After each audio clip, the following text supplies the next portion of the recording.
Welcome back to FreightWaves Now on this Tuesday morning. Got Adam Blankenship, the CCO, missed out that second letter earlier, CCO at BlueGrace, joining us this morning.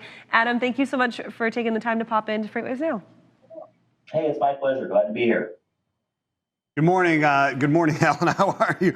Or Adam, I'm sorry. Let's talk about what's going on here in LTL. This is really great that you're on with the news from FedEx over the weekend, canceling outbound for 1,400 of their shippers. We're talking about embargoes this morning in the current LTL marketplace, so let's get into it. The LTL marketplace is pretty rough right now, right? Yeah, I mean, I think freight in general has been a really interesting spot to be for the last 6 to 9 months, and I think LTL has just been, a real center point of that. And if you look at, the news over the weekend, you just talked about hurricane season starting up, and really the supply chain in general. I think what really stands out to me is pressure from all angles. You've got e-commerce exploding that's driving small pack into the mode of LTL as those networks get congested and full. And then you've got capacity challenges on the truckload side, so there's no relief valve on the top side of the LTL marketplace that's taking any LTL freight, pushing it into partial truckload or full truckload. And then you just got massively robust e-commerce, retail, distribution coming back online. That's always been a traditionally strong consumer of the LTL service product. And so really the supply chain is just hitting on all cylinders. And normally you get some of that, but you don't get massive, supply challenges in all areas. And so as we're seeing that, there's just enormous pressure from all angles at LTL. There doesn't seem to be a whole lot letting off. And then when you even just get small disruptions, whether that's weather or sort of challenges with the ports, it just really derails the whole, the whole supply chain. And LTL is just, a massive kind of, impactor of that. And certainly that then stems into a whole lot of challenges that customers feel, whether that's service disruption or whether that's, more disruptive things like the embargoes, which is really an interesting phenomena that we haven't seen historically a whole lot. You see very regionalized moments of that, but really starting back in late summer, early fall of last year, this concept of embargoes became much more of a widespread thing. And it seems now, I don't want to say every day, but it certainly seems like every week or every 2 weeks, you're hearing of some other significant event that's driving change and challenge into the market, where whether you've got regions of the country and certain providers that just aren't taking new freight or new business, or they're putting service limitations onto existing customers, or they're just basically saying, in this service footprint, no more freight at all, please go find somewhere else to move it. It's just really creating a challenging market for shippers out there. Adam, so our reporter Eric Kulish broke the news about FedEx's decision to cut those 1,400 customers over the weekend.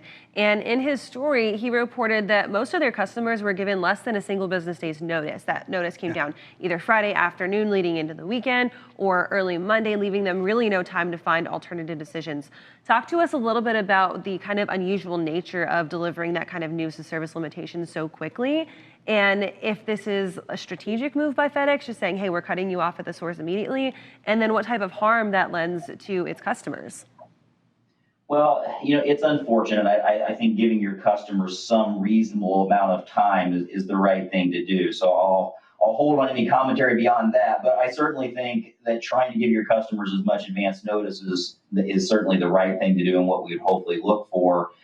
It's a tough spot for those customers because we're seeing it right now. Carriers that are providing capacity are taking substantial rate increases in the market, but then to take the capacity completely away really just speaks volumes to just how desperate the situation is in certain markets, where we're having to make decisions. Do I want to sustain my operational network, and am I going to provide quality service to the customers that I've already committed to? And that may be telling others that I just can't service your business at all right now. And that's unfortunately what we're seeing more and more of. Again, most of what we've seen in the market hasn't been quite that abrupt.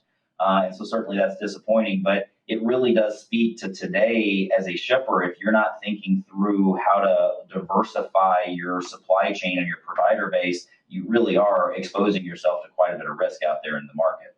Absolutely. So, Adam, let's dig into that a little bit, the implications of these things, right? Because you spoke to it. LTL I've always likened to, and I grew up in the LTL world in my professional career.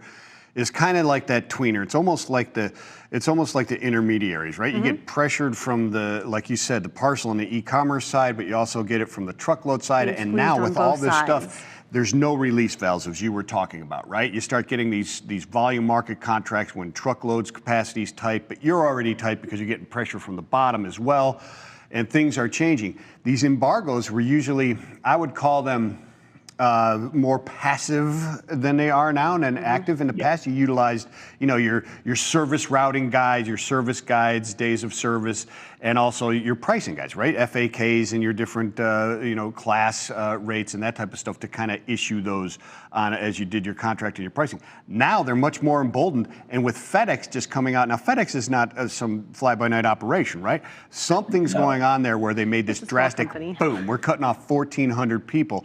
Does that embolden, like you said, others to do this? And what is that implication moving forward for shippers and, well, intermediaries like BlueGrace?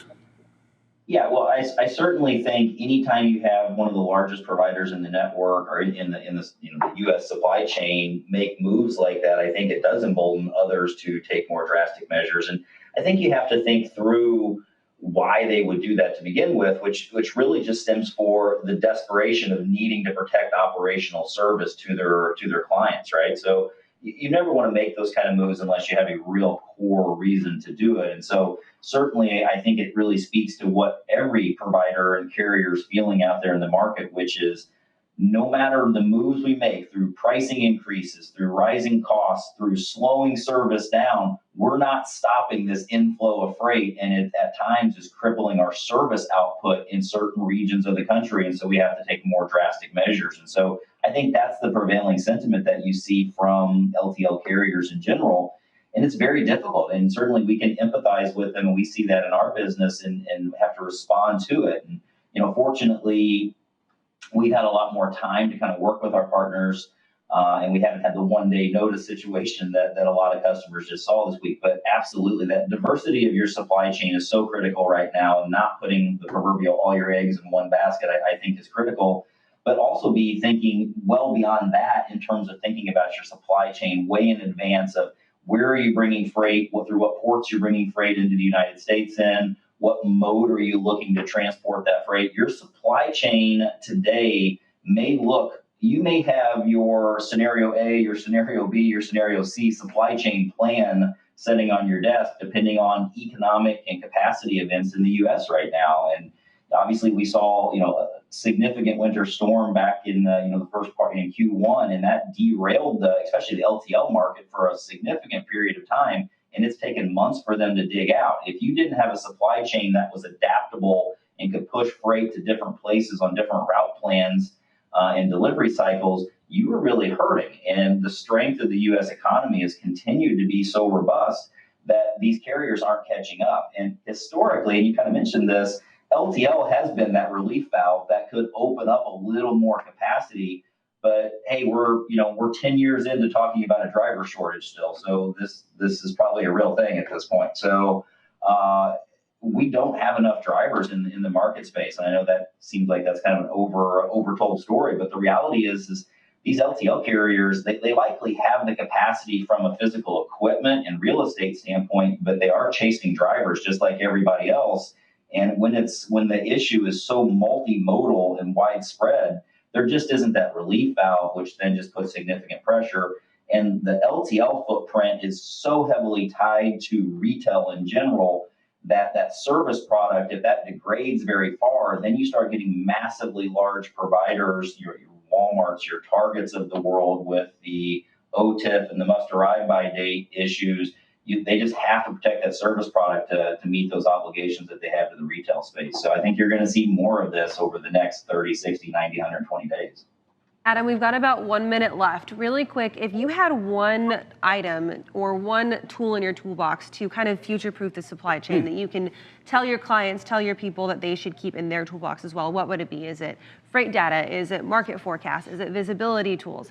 Tell me what you think is the most important thing to have in that toolbox to future-proof your supply chain. Well, I really think it ultimately is flexibility in your supply chain, but flexibility in your supply chain comes from understanding your data and understanding the business intelligence around your data. So if you're able to lever better plans than your competition, that's going to put you out in front of developing the relationships you need with either a broader asset-based carrier network or using intermediaries like a BlueGrace and other third-party logistics providers to help you create more flexibility into your plan. So ultimately, business intelligence really does reign supreme in so much of the stuff that we see in logistics right now. And those that are thinking more thoughtfully about their supply chain problems are going to be the ones best positioned to capitalize on an incredibly challenging marketplace. Excellent stuff. Thank you so much, Adam. You have a great day, and we'll talk to you again real soon. Happy beer. Thanks, guys.